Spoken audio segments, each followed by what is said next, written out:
Olá, queridos, sejam bem-vindos ao nosso canal, sejam bem-vindos ao Entenda a Bíblia. Hoje nós vamos conversar sobre o fruto do Espírito. No último vídeo nós falamos sobre as obras da carne. Hoje nós vamos conversar um pouquinho mais sobre a continuidade do texto. Vamos falar sobre o fruto do Espírito que contrasta com as obras da carne. Como nós falamos no vídeo anterior, o fruto do Espírito é o resultado de uma novidade de vida em Cristo. As obras da carne são os elementos do velho homem que ainda podem existir em nós. É sobre isso que a gente vai falar no vídeo de hoje.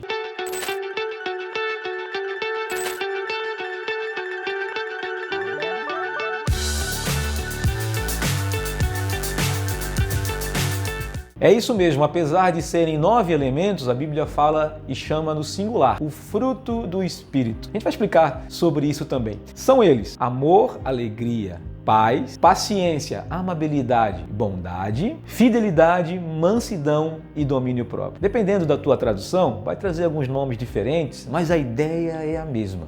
É isso que o Espírito Santo quer produzir em nós. E a Bíblia vai dizer que contra essas coisas não há lei. Ou seja, se você pratica essas coisas, ou se você já vive em novidade de vida, que é o resultado da novidade de vida, ou de viver em novidade de vida, ou se tornar maduro no Espírito, o resultado é ser assim. Se olharmos para essas características, nós vamos ver que essas são as características de Jesus. E nós temos um propósito de sermos semelhantes a Jesus, de vivermos como Jesus viveu, de andarmos como Jesus andou, de tratarmos as pessoas como Jesus tratou, de ter nos nossos relacionamentos de acordo com aquele tipo de relacionamento que Jesus tinha com as pessoas, de nos relacionarmos com o Pai, de nos relacionarmos com Deus e de nos relacionarmos até com Jesus, de como Ele se relacionou com nós, ou como Ele se relaciona com a gente até hoje e como Ele nos ensinou a se relacionar com Deus Pai. Então é dessa forma, e essas características estão presentes na vida de Jesus. E nós, como discípulos de Jesus, temos que apresentar essas características, ou seja, temos que ser semelhantes a Jesus. Mas por que no singular se são 9? Eu tenho a minha própria ideia e fica comigo, não é uma interpretação, eu não vou dizer que eu estou correto e vocês, ou quem pensa diferente, na verdade, está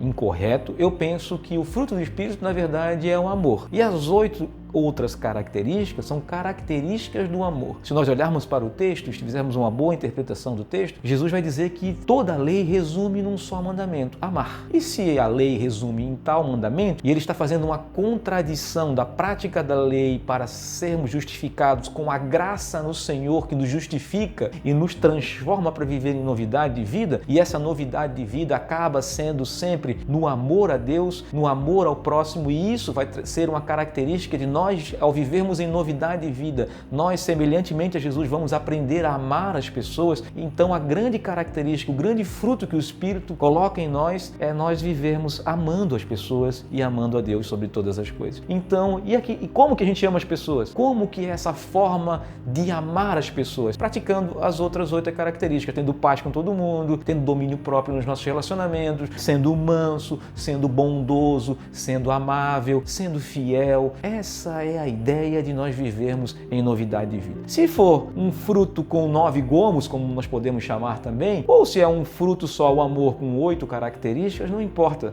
Tudo cabe na mesma ideia. Nós fomos chamados para viver em novidade de vida. E quando verdadeiramente nós permitimos que o Espírito Santo comande as nossas vidas, e quando nós constantemente alimentamos Ele, não permitimos que as obras da carne do velho homem se manifestem em nós, nós vamos amadurecendo, nós vamos crescendo, nós vamos ficando cada vez mais parecidos com Jesus e cada vez mais nós vamos ter a capacidade de amar as pessoas. Cada vez mais nós vamos ter a capacidade de demonstrar ou de praticar essas características do amor ou essas características do fruto do Espírito, da forma que você vê, não importa, mas das duas formas dá na mesma. Nós vamos ter a capacidade de praticar o fruto do Espírito, ou de exalar o fruto do Espírito, de apresentar ou de dar bons frutos nos nossos relacionamentos, a fim de que Deus seja engrandecido, que Deus seja louvado e que nós, em todo o tempo, venhamos a ter paz com todas as pessoas que se relacionam com a gente. E ao ter paz com todas as pessoas que se relacionam com a gente pode, através das características do Espírito, revelar para as pessoas com quem nós relacionamos que nós verdadeiramente somos discípulos de Jesus e que tudo que nós vivemos é pela graça de Deus e tudo que nós vivemos é porque um dia nós nos arrependemos dos nossos pecados e tudo que nós vivemos, na verdade, é essa novidade de vida porque nós somos cheios do Espírito e Ele está transformando transformando as nossas vidas no nosso caminhar com Cristo todos os dias. Então, queridos,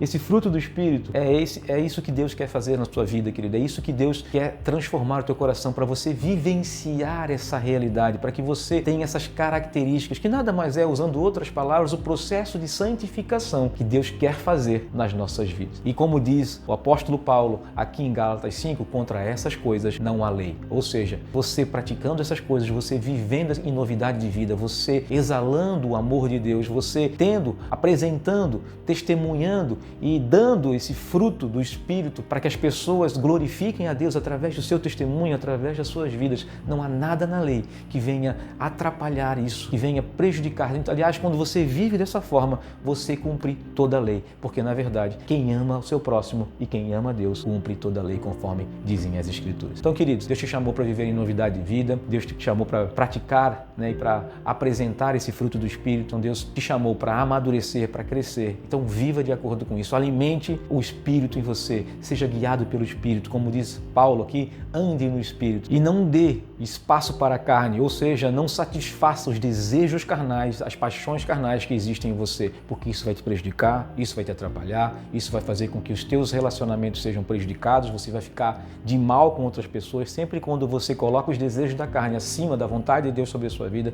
sempre você vai causar problema em todos os teus relacionamentos. Então, é isso que eu tenho para você. Espero que você tenha aprendido sobre isso, espero que você viva de acordo com isso. E se você ainda não entregou a sua vida para Jesus, faça isso, porque essa é a vontade de Deus sobre você. Jesus morreu naquela cruz para te justificar de todo pecado. Jesus morreu naquela cruz para te libertar verdadeiramente da escravidão do pecado e para fazer você viver em novidade de vida, para te dar liberdade e para você aprender a viver de acordo com a forma que Ele nos ensinou. Isso só é possível através da presença do Espírito Santo em você. Isso só é possível se verdadeiramente você andar com Cristo, seguir a Ele de todo o coração e permitir-se de alguma forma ser transformado pelo poder do Espírito Santo. Que Deus te abençoe, um grande abraço, fique com Deus e até o próximo vídeo.